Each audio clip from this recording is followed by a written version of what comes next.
All Deirdre desires is to be with the boy she loves. But her simple hopes are crushed, and she flees Ireland to escape a terrible fate. Deirdre marries Thomas Garrison and settles in Brooklyn, telling no one of her past, praying her secret sins will not be visited upon her family.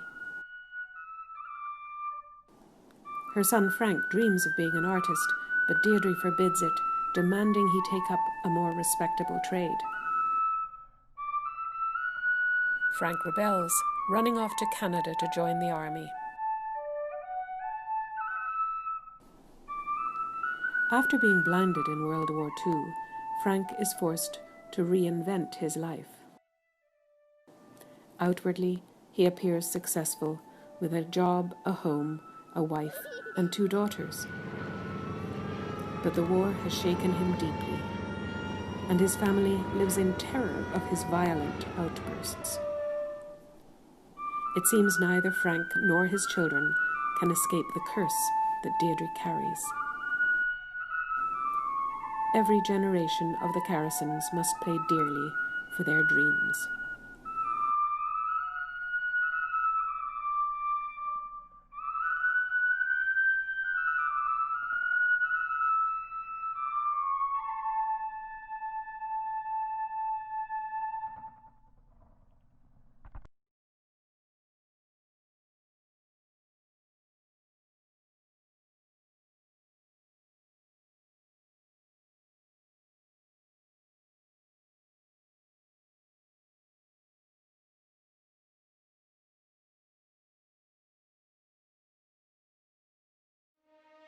Seven-year-old Tommy Wolfstein loves school almost as much as he loves soccer, but his whole world is turned upside down by the 1956 uprising in Hungary. As the Hungarians' resistance to Soviet control has increased and grown bolder, so too has their blatant anti-Semitism. Tommy's parents will never forget what they suffered through during the Holocaust, when they were pulled from their homes and sent to concentration camps in Mauthausen and Auschwitz. And they are determined to escape the country before it's too late. They have never told Tommy about the past, and he has no idea the peril they are in now. The way out is uncertain, dangerous, and requires many sacrifices. Freedom carries a terrible price.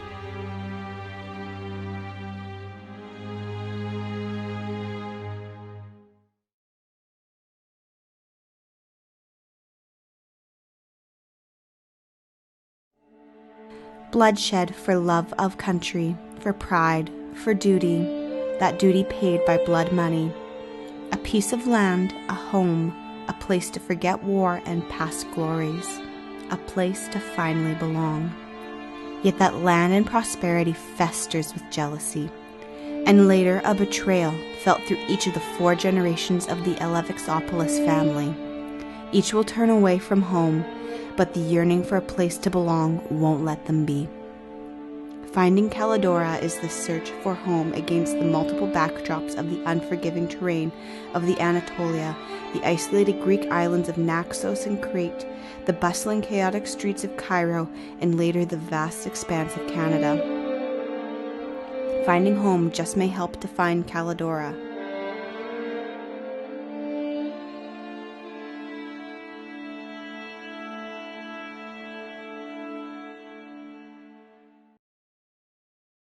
Hi everyone, welcome to our live stream. My name is Ashley. I am the marketing assistant for Signature Editions. So before I go and introduce everyone, I'm just going to have a couple of little housekeeping things that I wanted to tell you. So first thing, if you're having some issues with the live stream, try refreshing the page first. Sometimes Facebook will have some issues with playback and that. So if you refresh the page, it can help. If that doesn't work, you can try closing right out of the page, see if that works any better for you, coming back in. And so hopefully you won't be having too many issues. We also have links to buy all of the books by the wonderful authors that we have speaking today. Those links are pinned in the comments on Facebook Live. And in addition to those links, we also have a discount code. If you use the discount code FAMILY20, all capitals, you'll be able to get 20% off on the books that you're purchasing. The last thing that I'm going to say before we start introducing everyone is that we are going to have questions and answers from the audience. So if you have any questions that you would like to ask any of the authors today, you can feel free to throw them into the comment section on the Facebook Live. And at the end, we will be answering questions from you guys. So without further ado, let's start introducing our wonderful authors. So we're first going to be introducing Catherine. And so I'll just add Catherine into the live stream. Hi, Catherine. So Catherine Hunter is a poet and novelist from Winnipeg. She has published 9 books as well as a spoken word CD. Her most recent book, St. Boniface Elegies, was a finalist for the Governor General Award for Poetry and has just recently won the Lansdowne Prize for Poetry. Her novel Afterlight draws heavily from her family's history and was inspired by the people and events that she heard about from her mom, aunt, and cousins, stories about their past. So welcome, Catherine. Next, we are going to introduce Endre. Hi, Endre. So Endre Farkas is proud to tell people that he comes from a country that had a national poem which incited a revolution.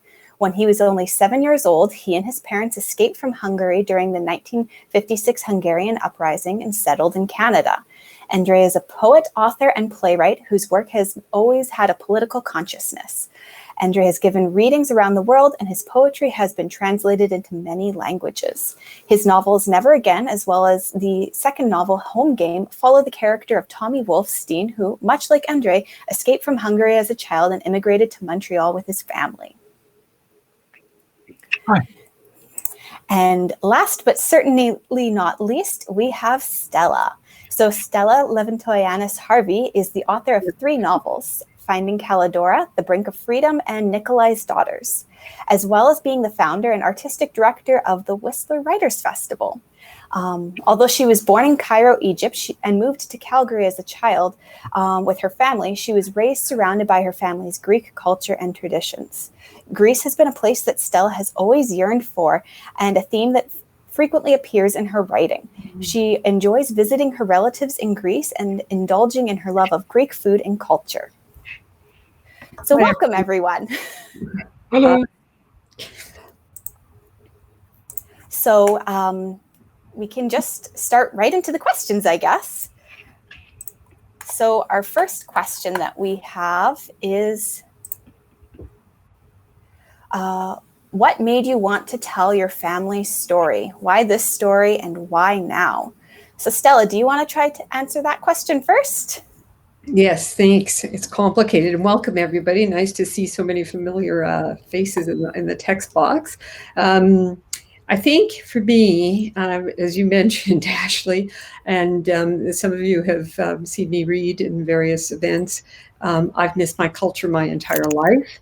And I grew up with a number of different stories about the family history and what the family went through and all the Greek tragedies, etc. So those 2 things really influenced this particular novel.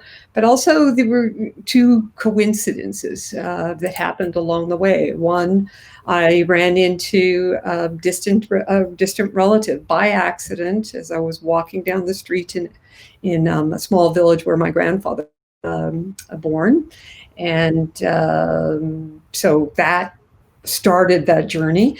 And then in a discussion with my aunt, as I was telling her about all this, she had said that she had been to the village when she was younger looking for her roots and had a horrible experience and realized that there was a family vendetta.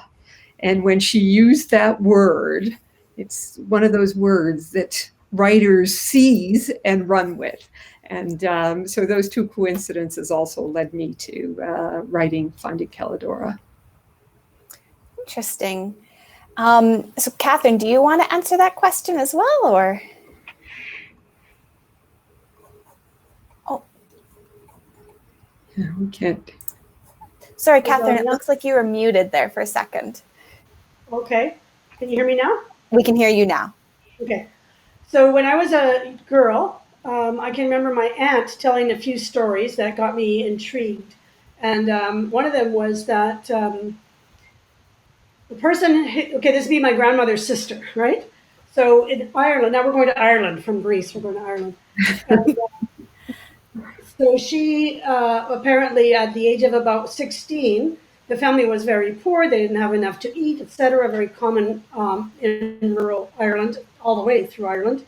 And so down the road was a fella, a widow with some children, and her family basically forced her to marry this guy, and she did not want to marry him, but they said, but he's rich.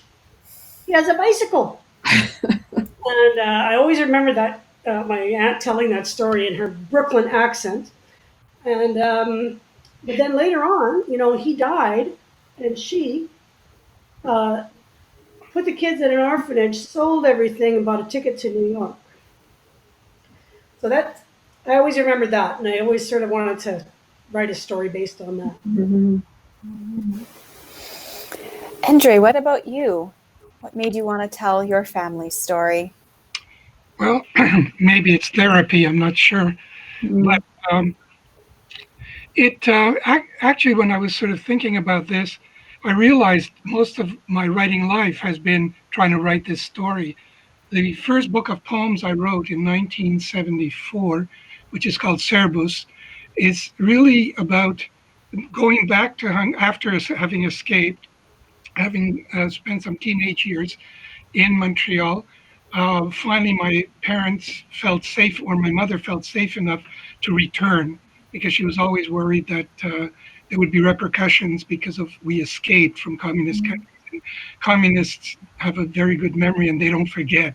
Anyway, so went back and out of that experience, and I was already interested in writing poetry, so I started writing some poems about going back, and also that led to about leaving.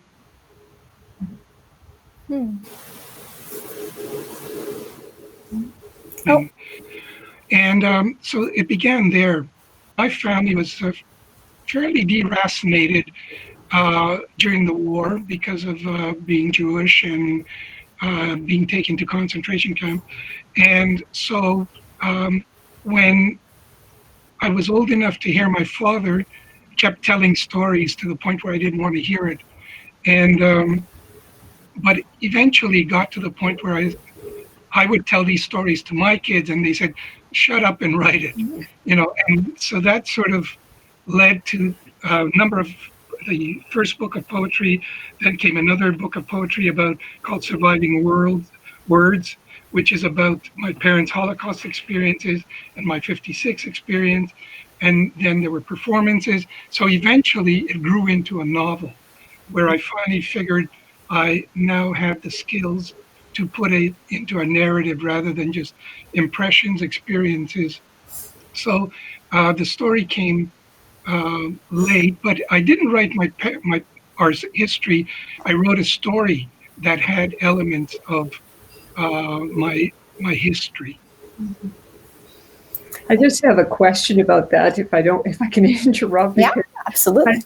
I think that in reading both your books and in my own, and what I hear from students, I hear students sometimes complain that they're writing the same story, different characters. And I always say that I think that, as you said, Endre, and that we, tend to fix or want to deal with some of the issues that we're constantly dealing with in our real lives through our storytelling. Do you feel that that's the case for all of you? Like, Catherine, I've just finished your book of poetry. Here it is. And I felt like some of your poems also had similar themes to your novel. That's interesting. I think of those two books as being very different. Although there are a few poems in that book about going to Ireland, which mostly was related to afterlight.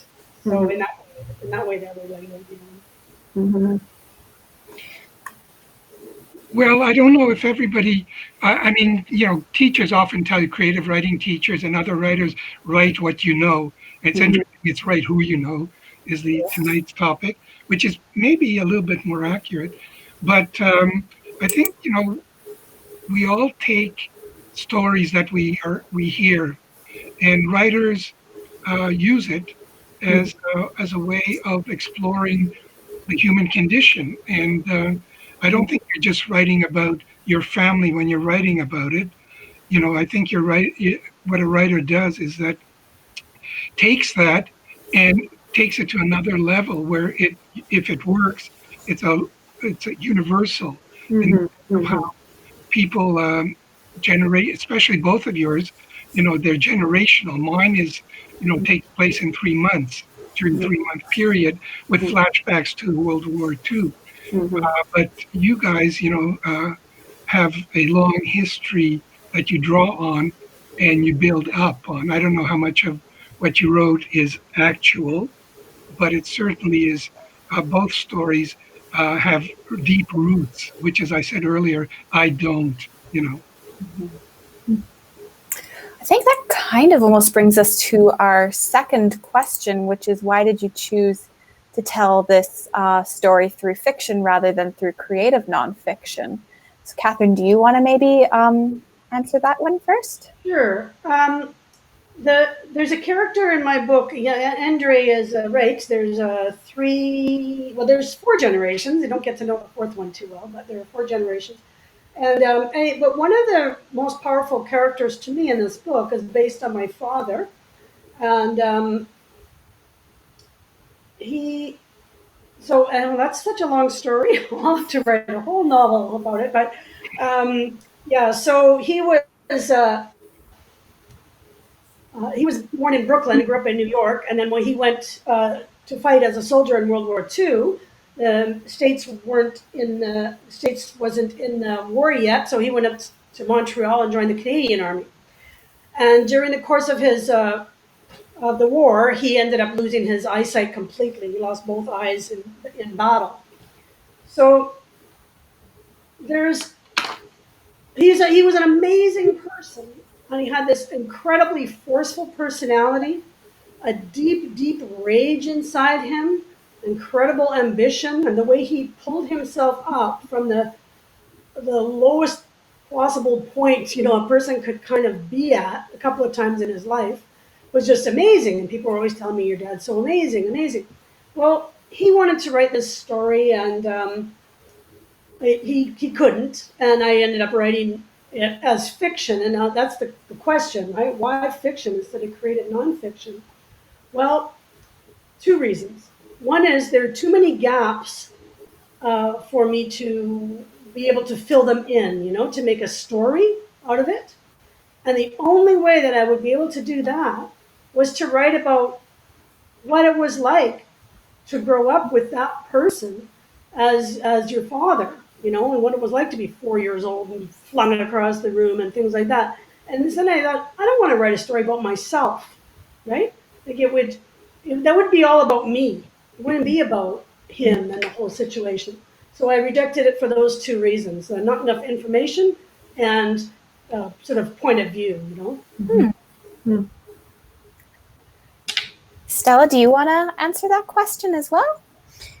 Sure. I think so very similar to you, Catherine. Like for me, I had sort of the skeleton of the story, and stories that I've heard before. And again, it came from the sense of belonging, of trying to find that place of belonging, and trying to reach back for that history to see if that history would help me find that place. So when you have the parameters, you don't have everything, as Catherine has said, and so As I said earlier, the word vendetta for me was just, it just sent me down a particular road, trying to figure out how could this have happened and when, and all of these kinds of things. And so I started in the present. And then if we are here in this country, in Canada, what could have led us to come to this country? And it is, the family was always in transition because they didn't just my family come to Canada, but my grandparents also left after the war and went to Cairo, Egypt, and so, why would all of these things happen? And so I worked backwards to try to figure it out. And I didn't have a lot of information. So it was trying to figure out what could have possibly happened to cause all this movement in this family. It's really interesting. Well, for me, it was, I had a lot of information because I was, I lived through it, the actual 56 uprising. But both my parents are survivors, and I don't just mean Holocaust survivors. They're now past, but they were survivors in the way that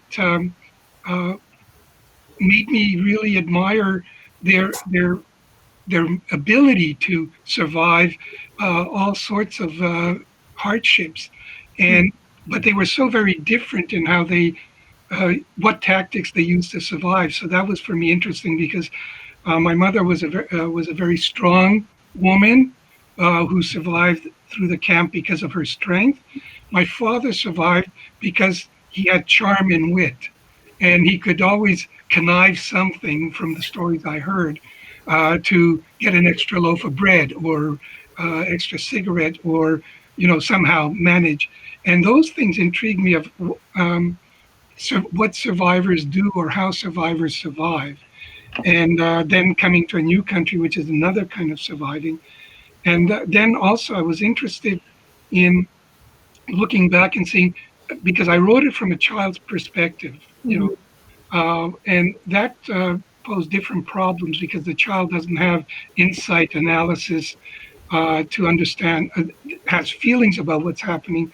So these characters to me were interesting in exploring innocence, courage, and survival. Those were some of the elements that I was playing with. And I took stuff from the real life to build up this. It's fiction, so also the reason why I wrote fiction is because I could lie.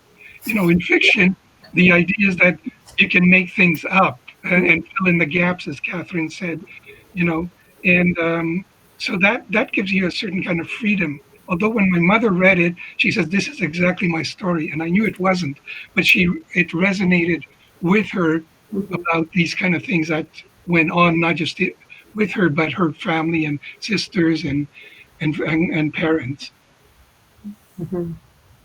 It was interesting in your book about the voice, the seven-year-old Tommy. How did you access that? I wish I knew, but I just kept saying, "Don't think, just see and say," because it's because the child wouldn't know how to sit back. Like both your novels have contemplation, important pieces of where characters think and see and what's going on and what can be done. Mine reacted to the environment, and so I kept trying to say details, not thoughts and analysis. Well, that's really interesting. That's really interesting because he sees all these details, and so everything's being described to us. But we're reading it. We're adults, and we can often see through. We see what's going on, and that the boy doesn't see. And I think that's really hard. It was really well done. Thank you. Yeah, it was. But I think your advice in terms of what you just said, though, too, is good advice to writers. Don't think, get it down on the page. Get it down on the page. What interested me in both your books is that you use number of people to tell the story, or follow, and so you had to deal with different voices. How did you go about that? Well, in my case, I have a lot of voices in my head. Now, don't go ahead and call a psychiatrist or anything. But for me, sometimes when I'm trying to get into a character's head, I typically try in first person first, and I might write full sections of that person's journey, for example, or what they're experiencing in first person, and then I change it afterwards. I don't know. It allows me to get a little closer to the character, especially characters I don't know. Mm-hmm. Catherine, I don't know if. Well, I've heard that advice sometimes. Start writing in the first person of that character, even if you're not going to end up in the first person. Mm-hmm. But I don't know. For me, it was I had like the whole first part of the book. I really didn't have any intention of writing about Deirdre really much at all. She was just Frank's mother, Mm-hmm. And then I thought, well, I better explain why she is the way she is, because she's a very, very unhappy person, very bitter. And so I thought, well, no, I'll put in that part about the forced marriage, Mm-hmm. and then that just got away with me, and I was inside her head, and she just came alive to me somehow or other. So I just went with it. Yeah. I think that's what happens. I don't know of your experience, but that's exactly my experience. Is the more I write, the more I understand the characters, and then they won't let me go until I get. A lot of times I've had that experience as well. In my first novel, in Nikolai's Daughters, I just wanted, my character to have a particular experience, so she would understand that she was no longer in Canada and actually was in a small town in Greece. And so she looks in a window as she's passing by, and there's a man there. And I thought, well, he was a walk-on, walk-off character. And suddenly he appeared in the next section. And I went, where did he come from? So it just, and then he took over a little bit of the book when I didn't want him to. It's weird. So our next question is about how generally family stories are passed down through an oral history. How does turning them into a more of a permanent or like a written record change it? And so, Catherine, do you want to try answering this one first? Sure. I think that really it's turning it into fiction that changes it. It's, I don't know, oral versus written exactly. But a lot of what I came up with, I came up with this huge long book, and Deirdre's life really just came from probably a maximum of 5 or 6 sentences that my cousin and my aunt, had told me. So obviously that's a huge change, because you think, well, what would you do? But it's imagination, right? You say, well, what would it be like to be 16 and have to go to this guy's house and look after his children and go to bed with him, And it struck me, it's really like kidnap rape situation. But we never think of it that way. People laugh about it. Oh, it's so and it's so common that even when I was at Ellis Island doing some research, there was frequently mentioned, why were these women coming over? Because they didn't want to marry this old farmer down the road, right? They were desperate. So I guess partly the story is changed by me coming in there with my 21st century perspective also, right? Stella or Endre, do you have anything that you want to add to that, or? Well, my father was a great storyteller. Oral. He couldn't write to save his life, but he could tell a story. I can't do it the way he did. For me, it was putting it down. But the oral history that we get are anecdotes, events, things that are dramatic and change your life. What a writer has to do, I think, is to take those anecdotes, because, as you probably know, everybody had the experience where somebody comes up to you after a reading or something. Boy, do I have a story to tell you. Mm-hmm. You know, you could write my stuff, but they can't. You know, maybe that's the gift and the curse that we have as writers, is that we can take those anecdotes or we take those anecdotes and then structure them differently. As Catherine said, you know, fiction is writing it is something else altogether. And to me, it was a lot of listening to my father about his childhood.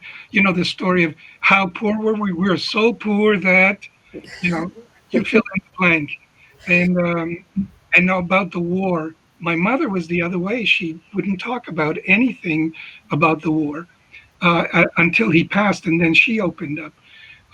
But basically, I his oral storytelling always made me want to capture that in writing. Mm-hmm. And then other people in the family, the cousins that I visited back home, had little different perspectives on certain situations. So that became interesting as, you know, how many ways can you look at a situation, whose version is the truth and what is the truth? And fiction, as I said before, allows you to fib, make up things. And so I wanted to take those stories that a lot of people have and see if I can make it into a written piece of art. Mm-hmm. Yeah. And just to add, I agree with what both Catherine and Endre said, but for me, I think with oral history, it gets changed and embellished and whatever as people tell it. As we've heard, right, that the way your cousin experienced something is different than the way I might experience it, or another family member might have experienced it, or whatever.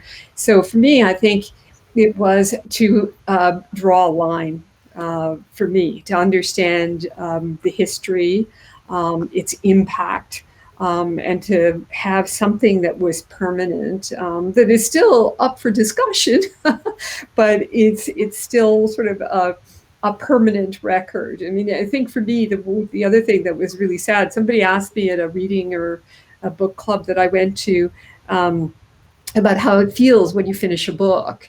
And I think for me, this one was different because of the family connection and the fact that you wonder, will anyone care as much as you cared about getting this down and getting it down right?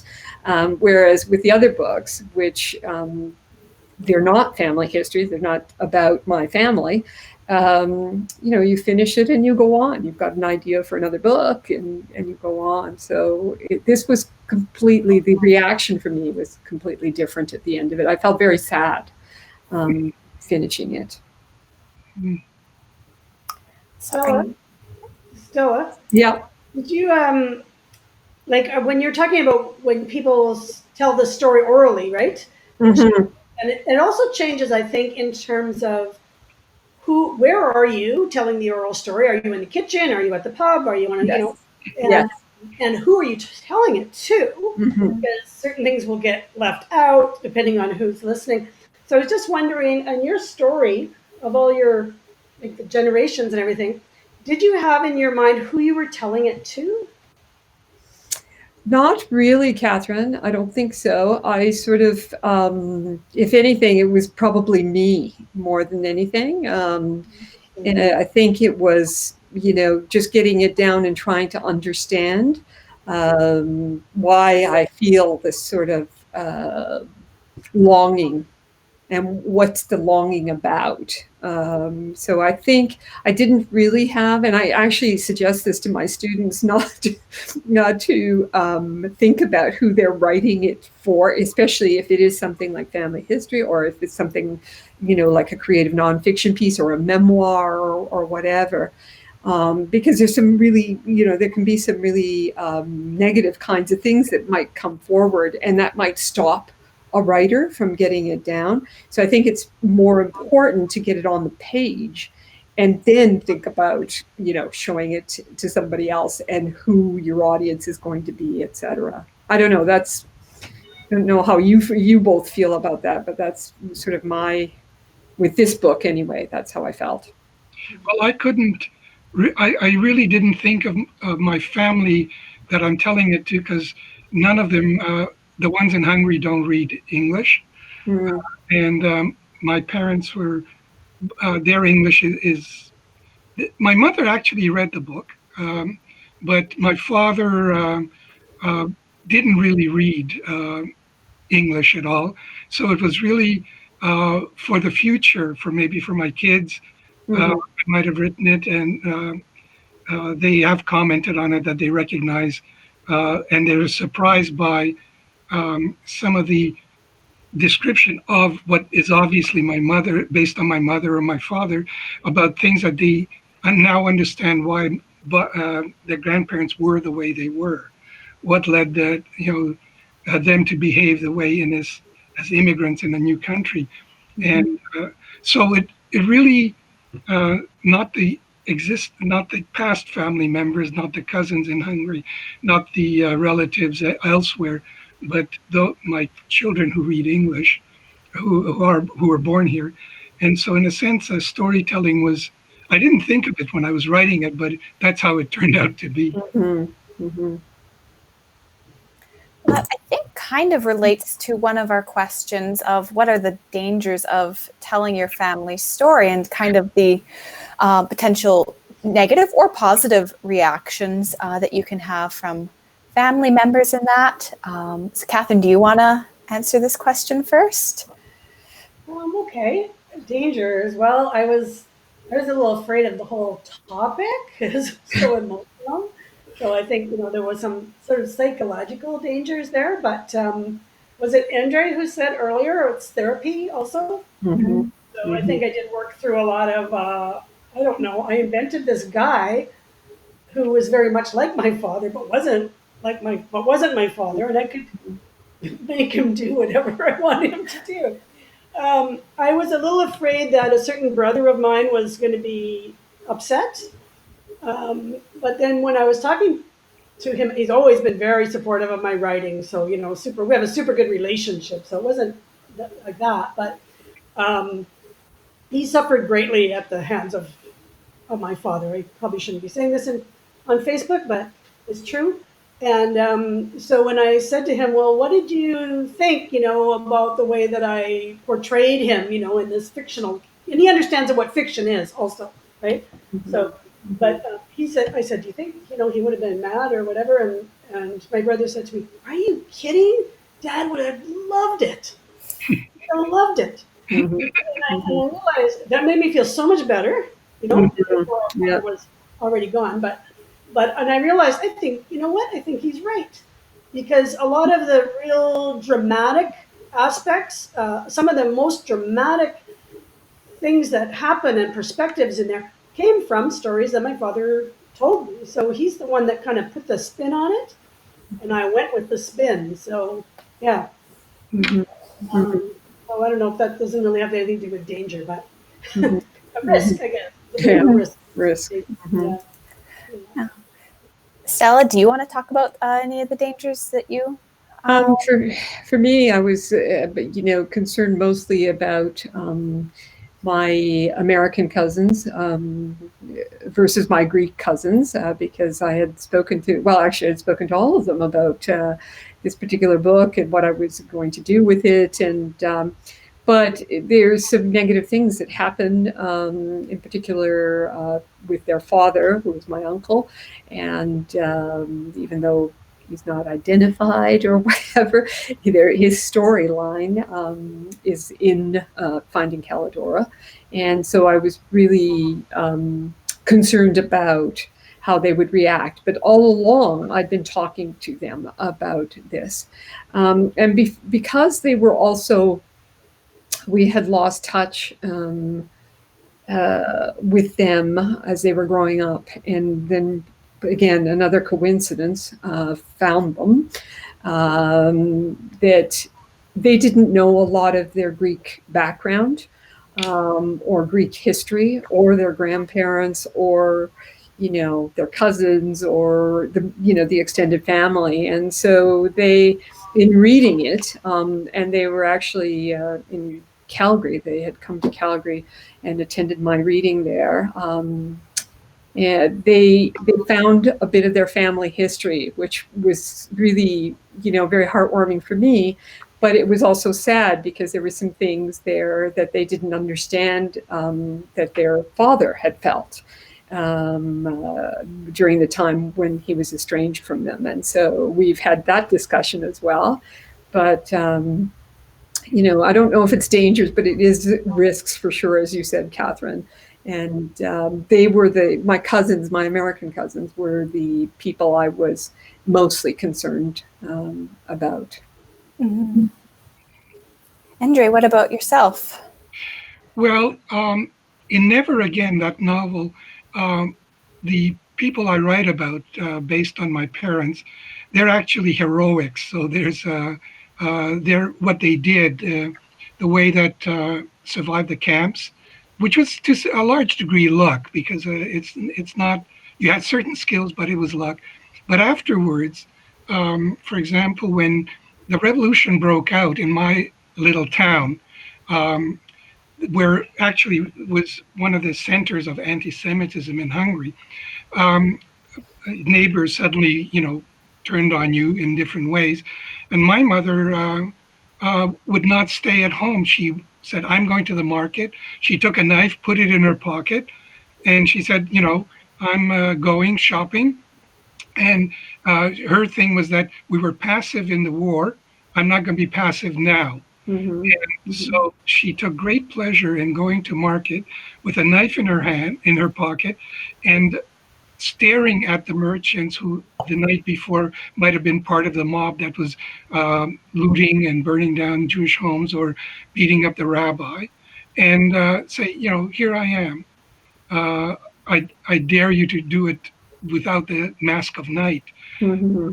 My father, similarly, our escape, he was again doing things that my father, who was always a charming, funny person who was easygoing, was suddenly, no nonsense, and did things that, as a 7-year-old, I thought he was a hero, heroic deeds. So the story in Never Again is about that. But in the second novel, Home Game, which is later set in Montreal, and Tommy's a teenager. The story, there is more conflict between them because they are immigrants afraid of the new world in some way, and Tommy wants to go out and be part of that. And so there's cultural, religious conflict as Tommy sort of abandons what parents went through the Holocaust for. So there's conflict, and they didn't get to read. Unfortunately, they passed. They didn't get to read this one, but I think that would have been problematic because certain things the way that they're prejudiced against certain people because they're trying to protect you from being hurt by non-Jews, and Tommy wants to go out with a non-Jewish girl. So these kind of things came up in the second novel, which might have caused some discomfort for them. Especially they didn't want probably their friends to know that this was going on, although probably everybody knew. Mm-hmm. Mm-hmm. Okay, I think we have time for one more question before we start taking questions from the audience. And so this one's actually also similar to a question from Wendy that I'm just seeing in the audience here. What type of research, perhaps beyond researching your family history, did you do while writing, and how did you do that research, and how did you incorporate it into your writing? Wendy also goes on to say, how do you avoid didactic or telling instead of showing? So Stella, do you want to try answering this one first? Okay, there's a lot of research in terms of this novel. I think I must like research. I don't know why. I spent I took 2 trips to Greece to get incorporated, I guess, into the culture and to visit various museums, including the War Museum of Athens, Museum of the Greeks of Asia Minor, and then a few other museums and libraries to get sort of some of the history of both Greeks during World War I, then the Greek-Turkish conflict in World War II, and sort of what was going on in the history. And that was important to me because my characters were all very interested in what was going on in their lives around them, and many of them were part of the Greek resistance as well. And so they read newspapers. So the other part of the research had to do with using headlines as chapter headings. So I like that. I like that a lot. Yeah, the real headlines that was not easy to find. So,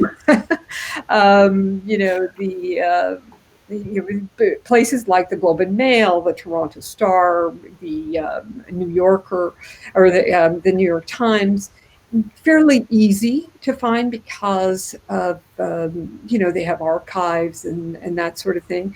And a Greek librarian also helped me with some of the Greek headlines. The Pier 21 was the researcher in Pier 21.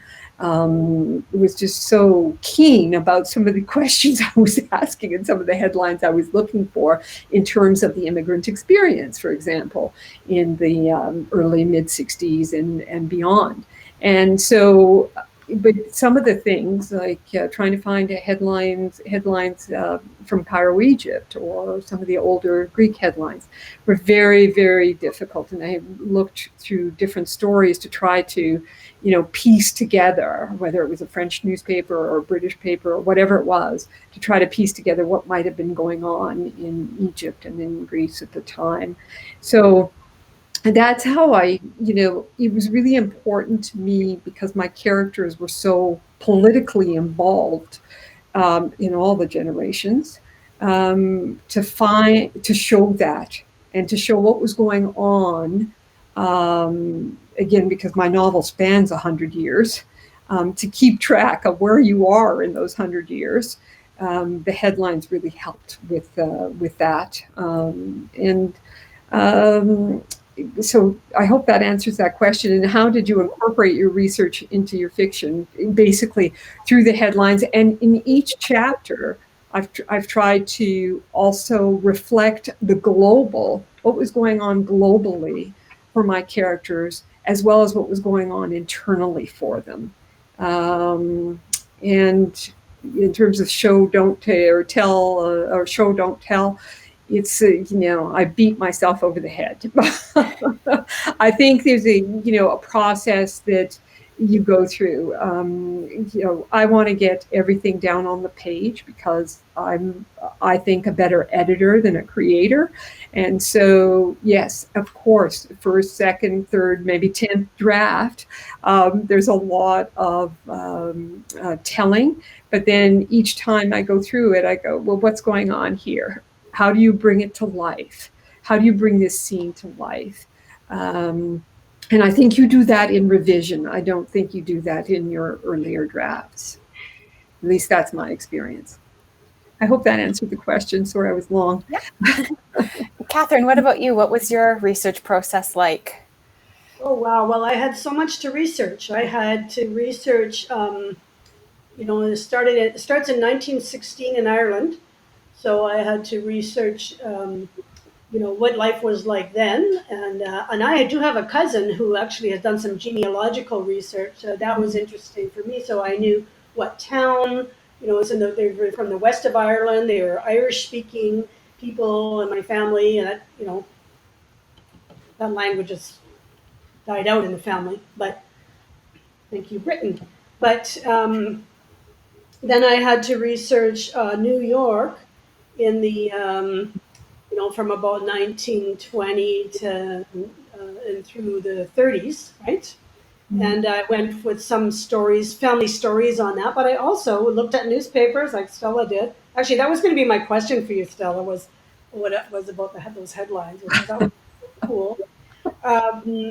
So I found newspapers and magazines like really great because they talk about everyday life. And also there was a set of fantastic photographs by a photographer named Bernice Abbott in the 1930s of Brooklyn. And the really down and out like neighborhood where my dad grew up. Who nobody else was taking photographs of that place, but she was.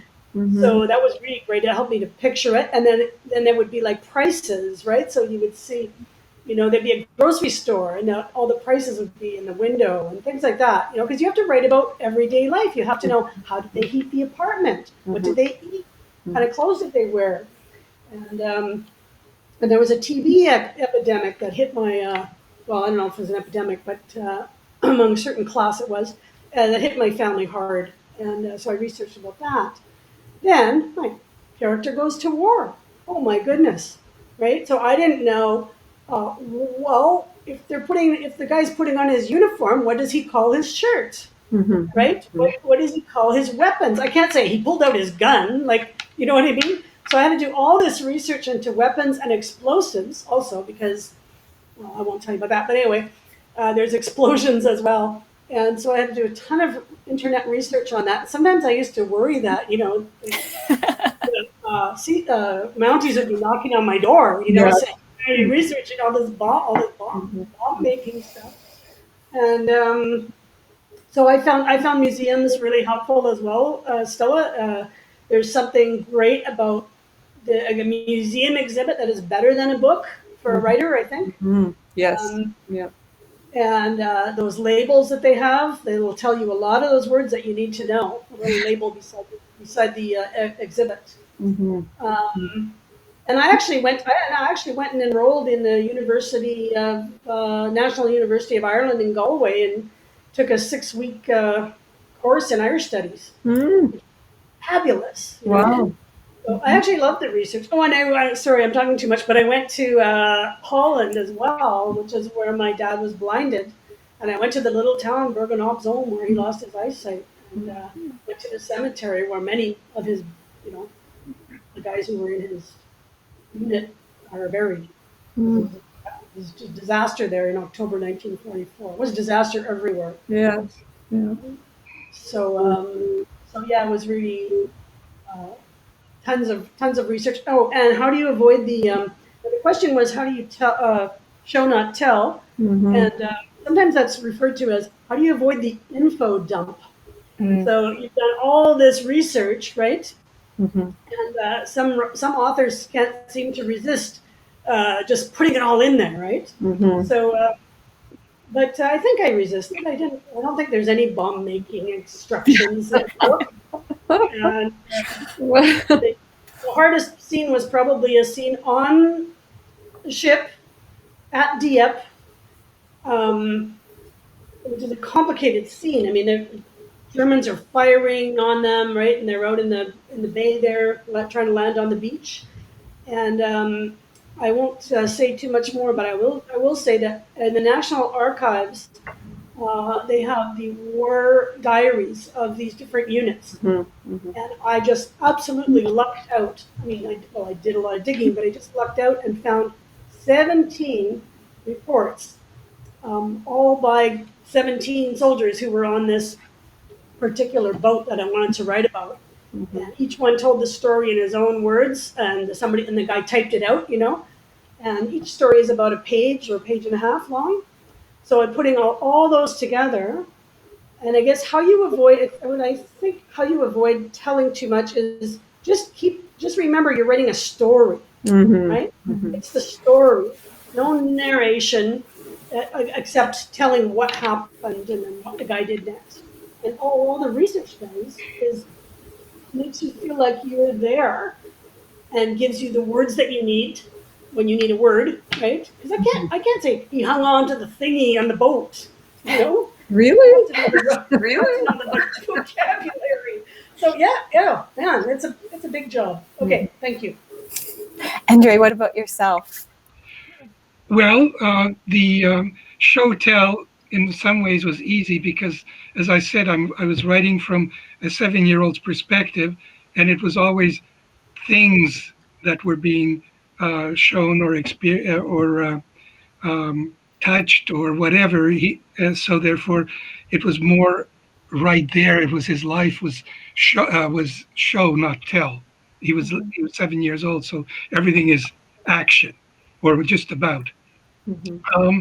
The research part, I've aside from my family, my father's stories, my relative stories, I went back to Hungary a number of times. I've been back there in about 4, 5, 6 times, and I went back mainly because I knew the storyline and where it was. I wanted to walk the streets where I I experienced certain things. I wanted to get a layout of the city or the town where I was born because I was basing it on that. Where's the city hall? Where's the well? Where's the soccer field? And so forth. In When I went up to Budapest, where a lot, about half the story takes place there, or at least a good almost a half. There, I wasn't familiar with the place, so I did a lot of walking and went to, like you folks, museums, libraries I couldn't get to because my Hungarian is not good enough to read the stories there, but museums that I found that I didn't know existed. There's one in the biggest city, the biggest synagogue in Budapest has a museum upstairs that I didn't know about, and there were certain things there. But basically, the research was talking to family and walking around the town and Budapest. Mm-hmm. Mm-hmm. Okay, so if we have we'll take maybe just a minute or two to quickly answer some questions from the audience. So we have Debbie, who is asking, did you ever experience conflict between what actually happened and what you needed the story to have happen, and how did you kind of work through that? Because you're turning it into fiction, how do you kind of make that separation between real and fiction? So Stella, do you want to answer that one first? Hi, Debbie. It's a hard thing, but I think for me, it was what's going to tell a good story. And I think the thing as well, because a lot of my writing is character driven, what is the character's journey, or all the characters' journeys? And so that's what I go back to at the end of the day is what is who is the character? What is their journey? What are their issues? What are they dealing with? And what's going to make a good story? And move that story forward. So I don't know that I had conflicts necessarily. I think it was because there's so many things, particularly in the first 2 sections of the book, that I don't know, that I sort of made up. Not sort of, but I did make up. And so so I don't think that there was a conflict. I think what's interesting, though, I was reminded of a story that did not make the book, which was my own experience as a kid and being bullied, which was, my sister reminded me of this the other day, and I had no recollection. It would have been perfect in my book, but I had no recollection of it until she mentioned it. So it's just, I just bring that up because I don't know how it all comes together, except that for me, it has to come back to story and what makes a good story. Mm-hmm. Catherine, what about you? Do you have anything that you'd like to add? Sure. This is a really great question. I love it. There's also, there's memory, there's history, and then there's fiction. And all three of those things have a kind of a demand on you. And they came together in a very strange way, that Dieppe story. But that really would take long to explain. I once did a presentation on a panel about that. And, it's about a 15, 20-minute story. So, but I also wanted to say some things you have to cut out. And some of the things that I cut out of the family on my dad's side were, I had to cut them out because they were actually too dramatic. Nobody would believe them, And so, yeah, there was just too many tragedies and too much stuff that was just too unbelievable. So I had to cut that out, which was sort of odd. And I think the thing that drove me that created the greatest conflict, is the word that you used there. Yeah, did you ever experience conflict?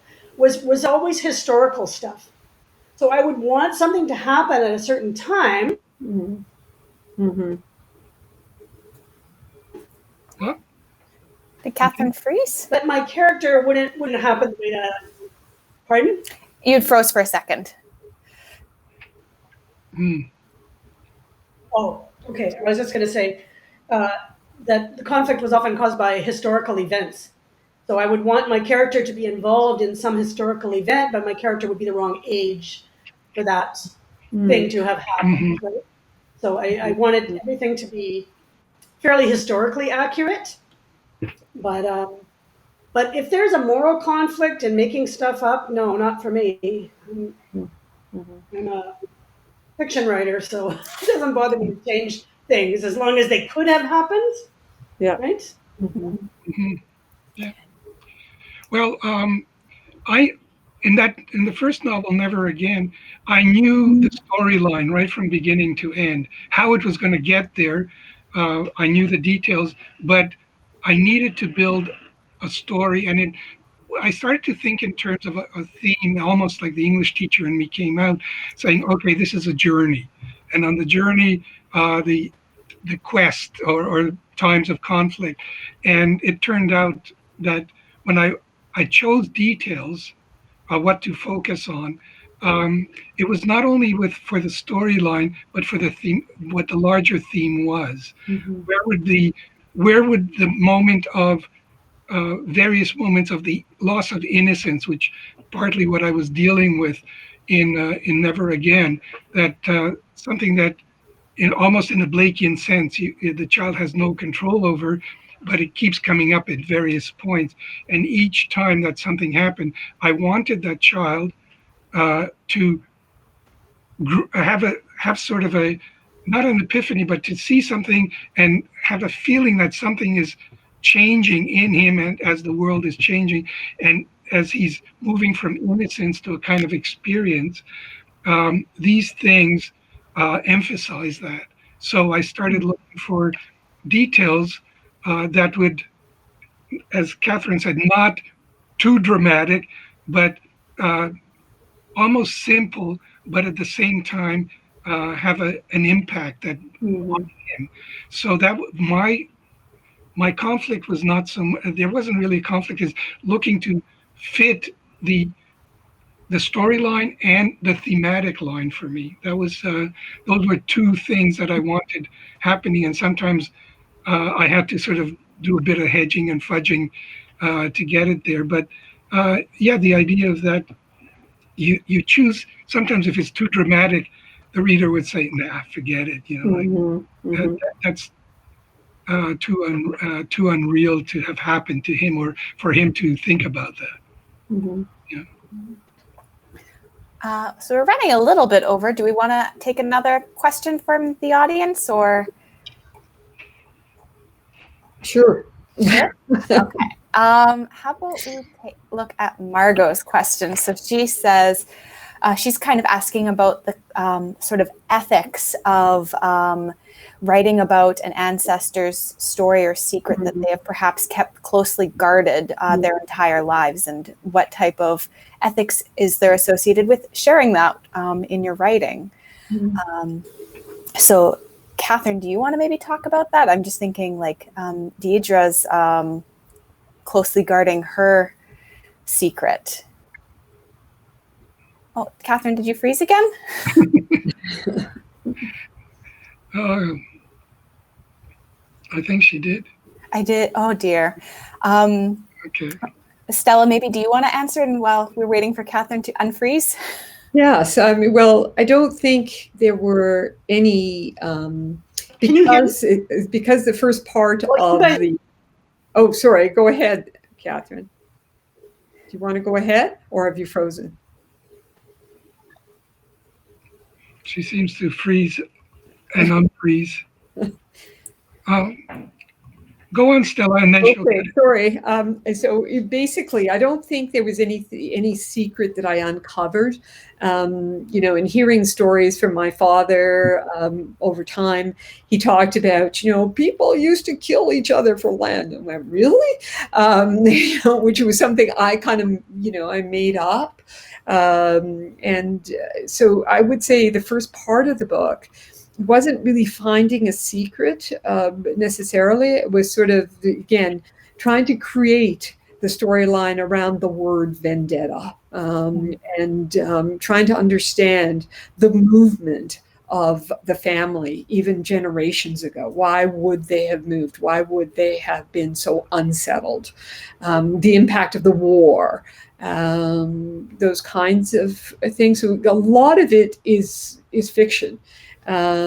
Probably the most accurate of the 4 sections of the book is the last section, which really deals with, my own, what I know, because it's mostly about my family and mostly about me as the main character.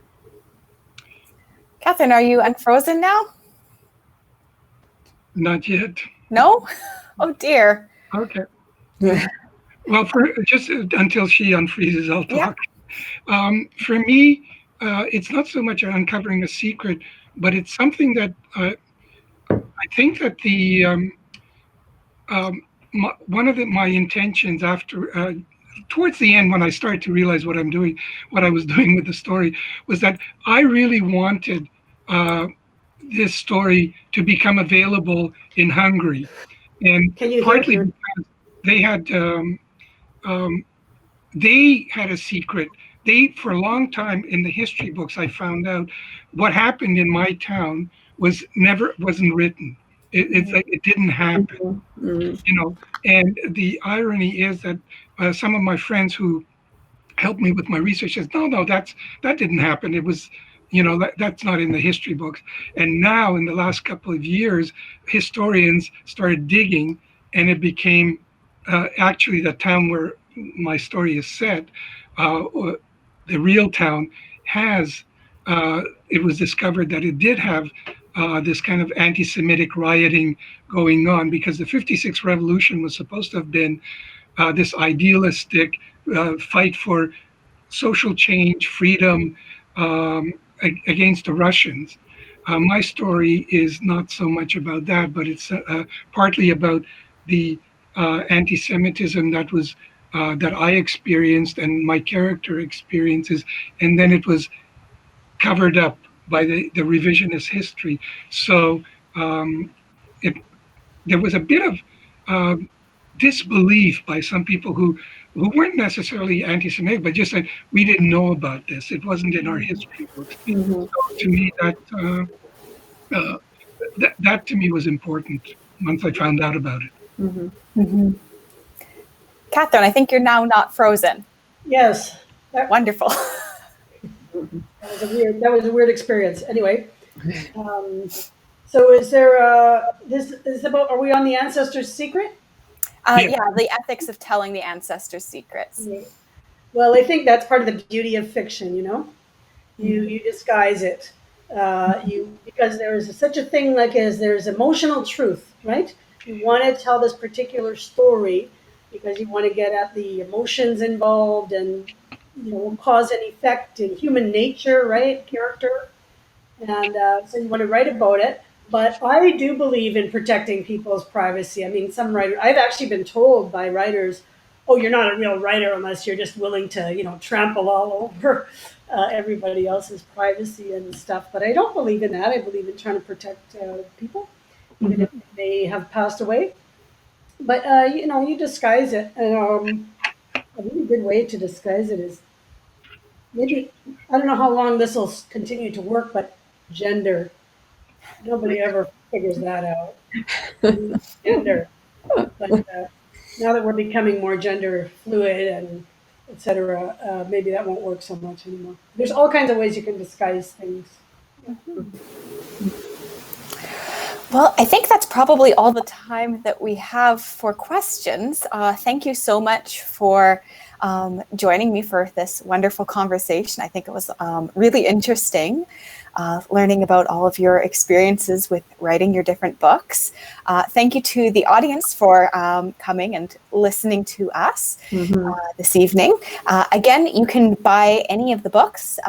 We have links to all of them in the pinned comments, so do that, and remember that there is that wonderful discount code. It is family20, and it gets you 20% off of the print books. So not the ebooks, but just the print books. And so you can get those for a bit of a discount. So thank you so much for joining us. And if you enjoy these types of events, this is kind of our second of a small mini series, and we're actually having another event very similar to this in a couple of weeks on June 24th. About writing about sickness and health. So do try and tune in for that if you like these types of things. Thank you so much, and have a good evening. Thank you. Bye. Thanks for coming. Thank you. Thank you.